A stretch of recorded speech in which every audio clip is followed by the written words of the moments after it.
Welcome back. We are halfway through our top 10. We revealed Gunnar at 10. Jose Ramirez, I can't believe he's not in our top 5. He's number 9.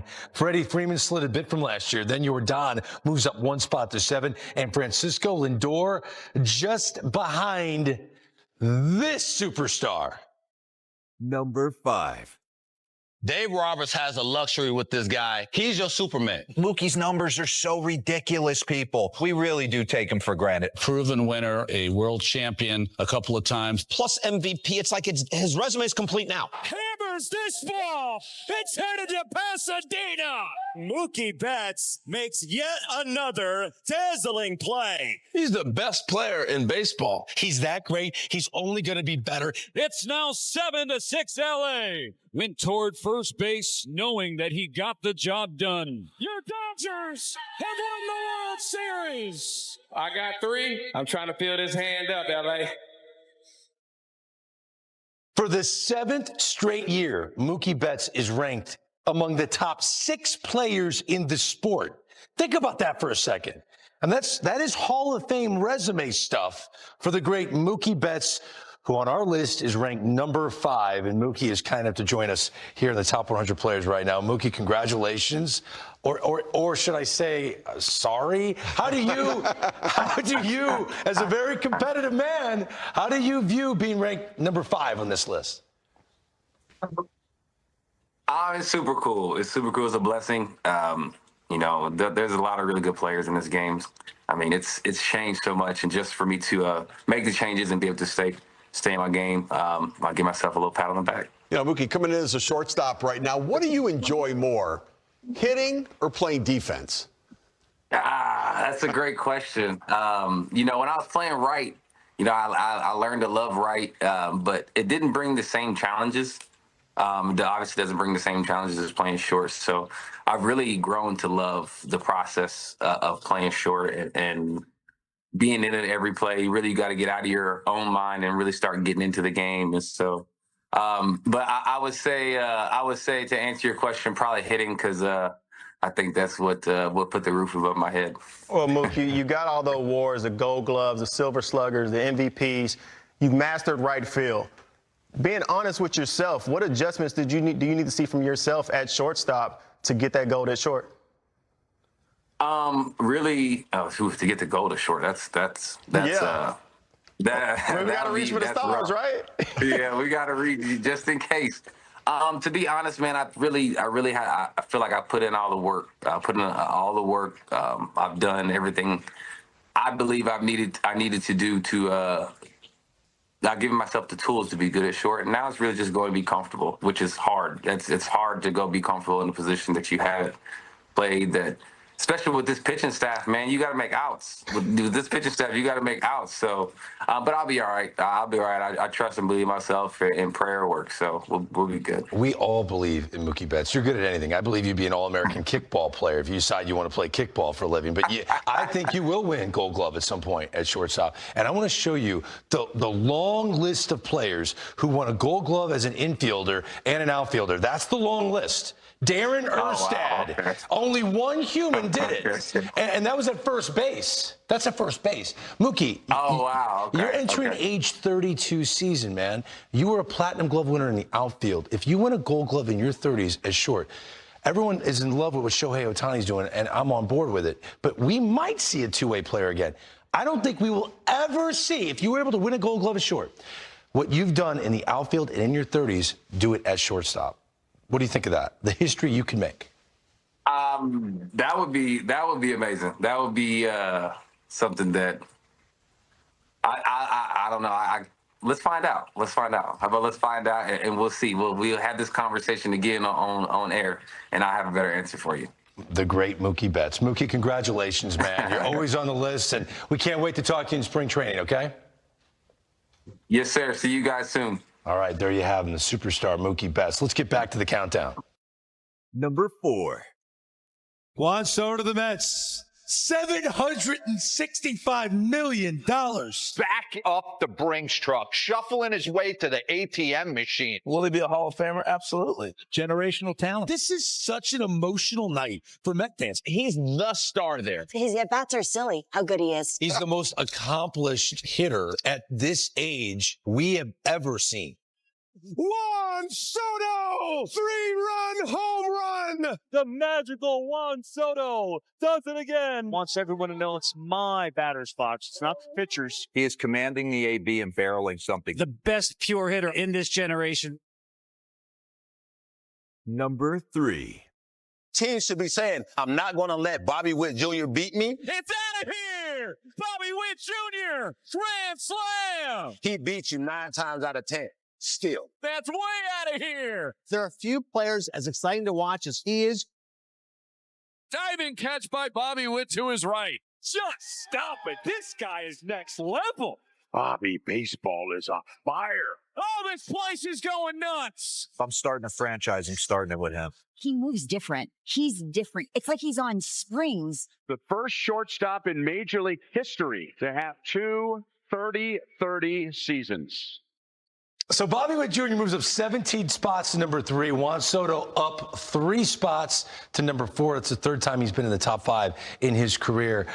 These two players, of the two, which one do you think has the best chance of being number 1 on this list at some point in the future? Yeah, I think that's Bobby Witt Jr. I think he does everything on the baseball field. You know, Juan Soto, more one-dimensional, maybe the best at bat of any hitter in the big leagues. But Bobby Witt Jr. does everything. You know, he reminds me a little bit of Derek Jeter in that whenever you played the Yankees when Jeter was playing, if they needed a single to get on, he hit it. If they needed a stolen base, he took it. If they needed a great defensive play, he made it. If they needed a home run to win a game, he hit it. Bobby Witt Jr. is that guy, but the reality is he's a better player than Derek Jeter. Whoa. He is. I love Derek Jeter, but Bobby Witt Jr. has more power, more speed, and he's going to impact the game in a way different than Derek Jeter is. He's a better player than Derek Jeter. That's why I love Steve Phillips on this show, man. He moves the needle. I love it. I love it. Bobby Witt, and to your point, is the best representation of a great baseball player that this game has right now. And what I mean by that is a player who can do everything, from the adjustments that he's been able to make from season in, striking out less, hitting the ball harder. He's the guy that you want the guy, just put the ball in play because you're one of the fastest guys in baseball, but he's doing so much more than that. He's hitting triples, doubles, home runs, stealing bases, getting better on defense. He's the guy that when he steps on the field, you don't want to walk away because he's going to do something no matter where he is on the field that makes you turn your head. This is a show about projecting. If Juan Soto would have re-signed with the New York Yankees and had Aaron Judge hitting behind him instead of a Pete Alonso maybe, would that have changed the way we looked at it? And Juan Soto may have been number 3 and Bobby Witt number 4. What do you think? I don't think so. I think the list is right, how they have it right now, because of all the other factors that Bobby Witt brings to the game. So Juan Soto can't swing his way into the top 3. No, I don't think so. I think he's more one-dimensional, and you know, D-Roy even said, I want those guys that impact the game in every way. And that's what Bobby Witt Jr. does. By the way, Derek Jeter, highest OPS plus ever, 153. Bobby Witt this year, 171. But let's be clear, though. Juan Soto. Derek knows how many rings he's got. Yeah. but come on, guys. Let's be real. Juan Soto is arguably a top 3 bat in the game. And depending on what type of game we're talking about, if we're going into the playoffs, Juan Soto is the number 1 bat, in my opinion. The way he plays the game, him walking to the plate, I feel like something's good going to happen every time. And you could even argue that he could even be better. When you look at his expected stats, you can see he was actually extremely unlucky last year. Look at his expected stats versus his actual stats right here, especially at the slug. When you see he actually slugged 569, the way he hit the ball, he should have slugged 647. That's the largest gap in MLB last year. So you can argue that this is what the Mets are looking at, and this is the player that they expect they're going to get. But if they want that player, I personally think you should create a whole Soto land in right field, move the fences in, create the same dimensions that Yankee Stadium has over out there in Queens, and make sure we're getting this same player. He's going to be around for a while. This show is called the Top 100 Hitters right now, based on the way front offices value players. I think he got $765 million for a reason. He'd be number 1. No, they would take Soto over Judge and Ohtani if it was just hitters. Stop it. What he said Witt's better than Jeter. No, you're getting mad about that? Not better. I was right about that. Oh man! Well, all right. So, spoiler alert: we know it's Ohtani and Judge. We don't know the order, but we know those are the top two guys. We asked our players who they would take for that top spot. Listen.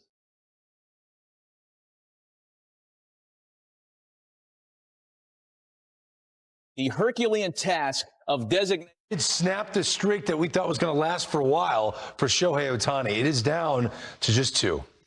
Judge Ohtani, or is it Ohtani Judge? Let's find out together. Number 2. Aaron Judge. If you're molding the perfect player, I think Judge is the guy that you want to have. Sleeping Giant has awoken. Judge has homered. Incredible. He's still greatness every time he walks up to that plate, man. Deep to left field. History. Number 300 for Aaron Judge. We are looking at the greatest offensive season of all time, and that's not an exaggeration. Judge tracks one. Deep left field. A grand slam. And the Yankees have the lead. Right on cue.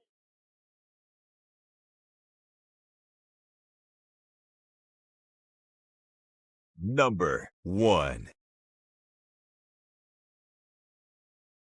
Maybe once a lifetime or so, somebody comes around without precedent. Designated hitter, number 17, Shohei Ohtani. This is the show that never ends. 40-40, walk-off grand slam. The 50th for Ohtani. Shohei Ohtani starts the 50-50 club. One of the greatest single-game performances ever. I feel like he's the best player that ever played the game. Shohei Ohtani arrives in October. The game's brightest star, ready for the game's biggest stage. Your Dodgers have won the World Series. Our research department got Ohtani'd. A year ago, they had him number 4 because they knew he wasn't going to pitch. Shohei watches every show on this network. And I guarantee you that irked him. And he's like, you know what? I'm not going to pitch. And I will be the best player in baseball. And he was the best player in baseball as a DH, correct or no? Yeah, I mean, certainly best offensive season in baseball. I mean, look, all around, I might give Judge the edge over Ohtani for the season last year. 50-50? Yeah, because Judge played every day in the outfield. So, yeah, I would let's do it. That's a historic offensive season for sure.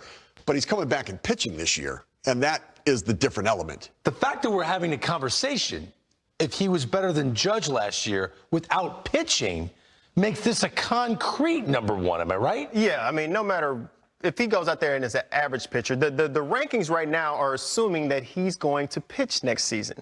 But Ohtani is somebody that you just cannot underestimate. No matter what happens, when he comes into the field, he really sets a goal, and this, Greg, really starts off from the very beginning. It's always a question that needed to be answered. 2018, can he adjust to the big leagues? Absolutely, he can adjust to the big leagues. He's going to come out and he's going to win Rookie of the Year. We've seen him make adjustments over the years. 2021, unanimous AL MVP. He showed that he can dominate on both sides of the ball. He can go out there and be your ace pitcher and go out there and be a baller.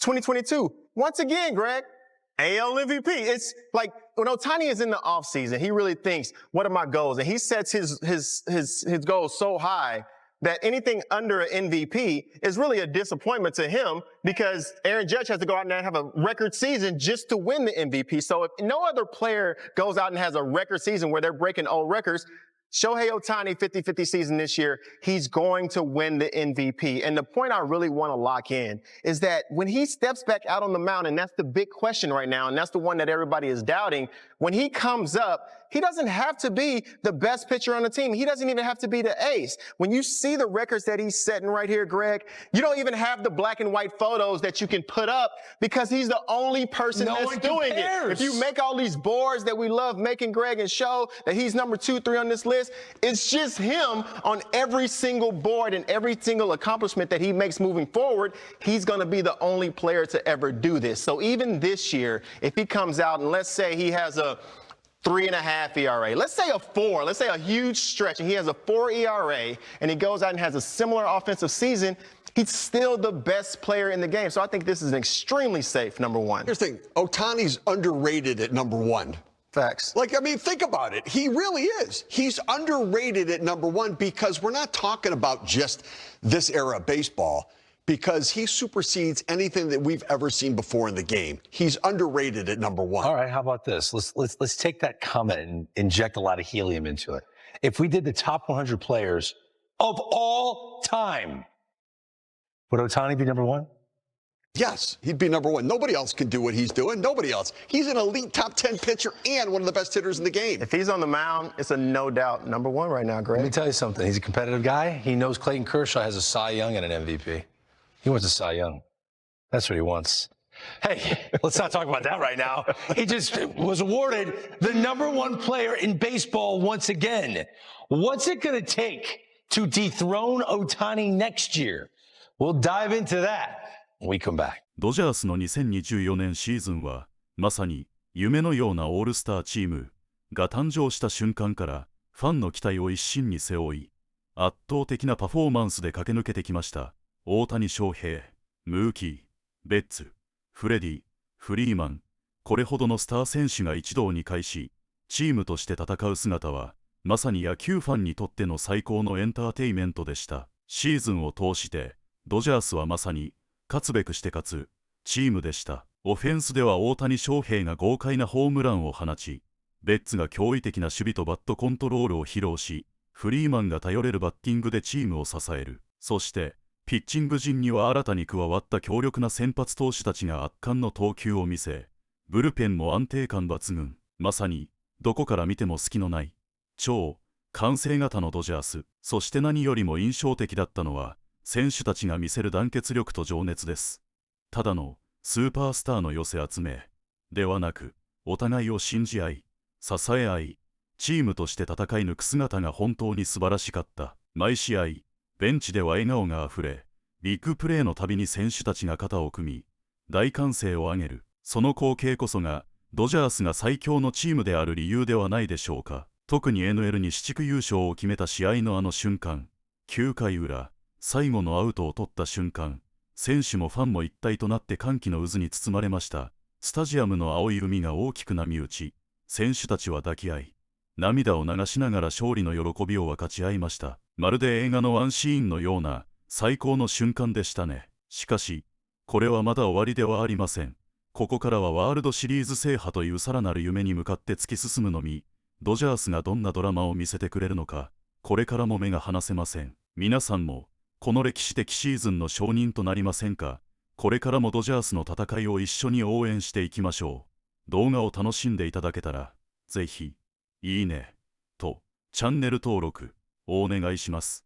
コメントで皆さんの熱い応援メッセージもお待ちしています。さあ、次の試合もドジャースと共に、